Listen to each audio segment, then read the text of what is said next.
Venezuela has dramatically demonstrated its growing maritime strike capabilities by deploying Su-30MK2 fighter jets armed with Kh-31 supersonic anti-ship missiles during the recent Sovereign Caribbean 200 military exercise on Lower Quila Island. According to Venezuelan Defense Minister Vladimir Padrino, the Russian-made Su-30MK2 aircraft formed the centerpiece of Caracas's effort to project a credible deterrent against U.S. naval forces operating in the southern Caribbean. The drills, which involved over 2,500 personnel, 12 naval vessels, 22 aircraft, and numerous support boats, combined air, sea, and land components to highlight Venezuela's integrated operational capacity in a contested maritime environment. While the deployment signals a serious intent to contest U.S. presence in the region, analysts caution that the exercise reflects a combination of symbolic deterrence and practical preparation rather than an assured capability to counter modern U.S. surface and air assets. The timing of Venezuela's maneuvers is closely linked to a heightened period of tension in the southern Caribbean. Earlier in September 2025, U.S. forces conducted a series of strikes against vessels allegedly associated with narcotics trafficking, resulting in multiple fatalities. Caracas denounced these operations as violations of its sovereignty, arguing that Washington's claims of counter-narcotics enforcement masked intentions to pressure or destabilize the Venezuelan government. In parallel, the United States deployed a robust naval presence in the region, including 3 Arleigh Burke-class destroyers, the cruiser USS Lake Erie, the amphibious assault ship USS Iwo Jima, a nuclear-powered submarine, and forward-deployed air assets such as F-35 fighters and MQ-9 drones from Puerto Rico. Venezuelan authorities framed the Su-30MK2 deployment as a sovereign response to these provocations, emphasizing integrated command over air and naval elements as well as the nation's ability to conduct complex, multi-domain operations. The Su-30MK2 itself is a sophisticated evolution of the Su-30MKK, which was developed as a multi-role strike fighter based on the legendary Su-27 flanker airframe. Designed with long-range strike and multi-role flexibility in mind, the Su-30MKK series was originally tailored for Chinese operational requirements in the late 1990s. The 2 Malawian Quachas variant introduced further enhancements for maritime strike, including updated avionics, weapon control systems, and compatibility with anti-ship munitions such as the Kh-31A. Powered by twin Saturn AL-31F afterburning turbofan engines, the Su-30MK2 achieves speeds up to Mach 2 and an operational ceiling of 17,300 meters, with a combat radius of approximately 3,000 kilometers without aerial refueling. Its airframe supports a maximum takeoff weight of roughly 34,500 kilograms, with 12 hardpoints capable of carrying up to 8,000 kilograms of ordnance, allowing it to operate in a variety of roles, from defensive air patrols to long-range precision strikes. Venezuelan Su-30MK2s were acquired from Russia between 2007 and 2008 after U.S. embargoes restricted the country's access to F-16 spare parts. Reports indicate that Caracas initially received 24 aircraft, though operational attrition and maintenance issues have reduced the active fleet to around 21. These jets are operated by Grupo Aéreo de Causa No. 11 of the Bolivarian military aviation and are regarded as the backbone of Venezuela's modern combat air capabilities. Despite challenges such as aging systems, logistical difficulties, and limited spare parts availability, the Su-30MK2 fleet remains central to Venezuela's deterrence strategy. Their ability to deploy a wide range of munitions, including guided bombs, air-to-air missiles, and anti-ship weapons, makes them a versatile asset in both air superiority and maritime strike operations.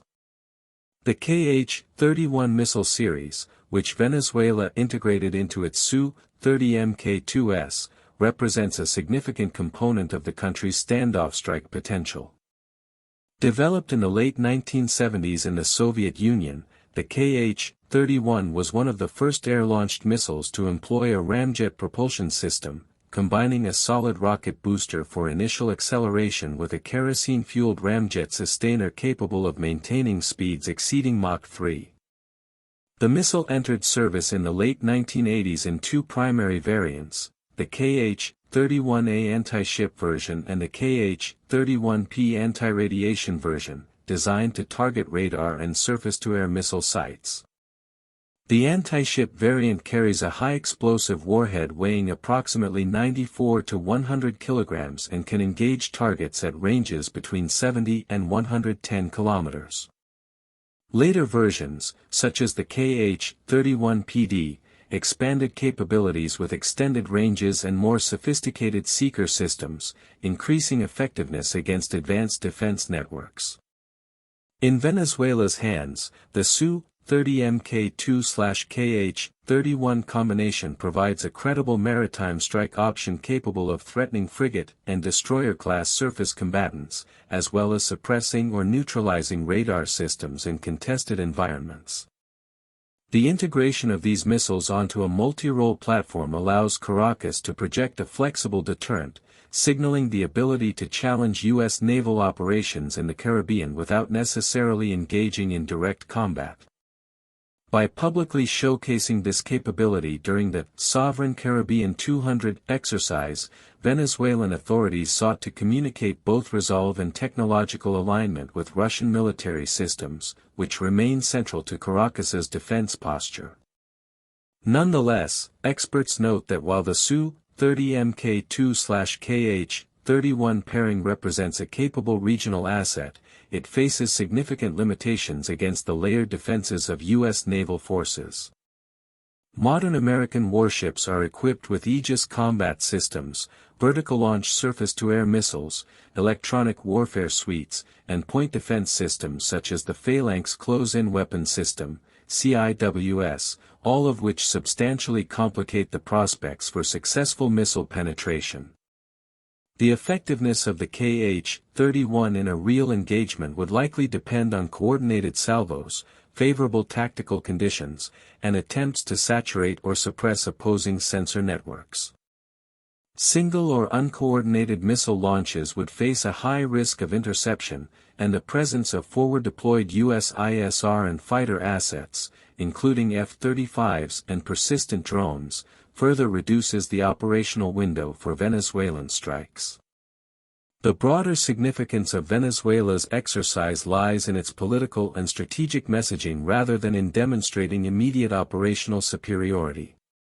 By deploying Su-30MK2 fighters armed with Kh-31 missiles, Caracas is signaling its willingness and capability to contest U.S. influence in its near seas, reinforcing national sovereignty narratives while leveraging Russian-supplied technology to compensate for gaps in domestic defense infrastructure.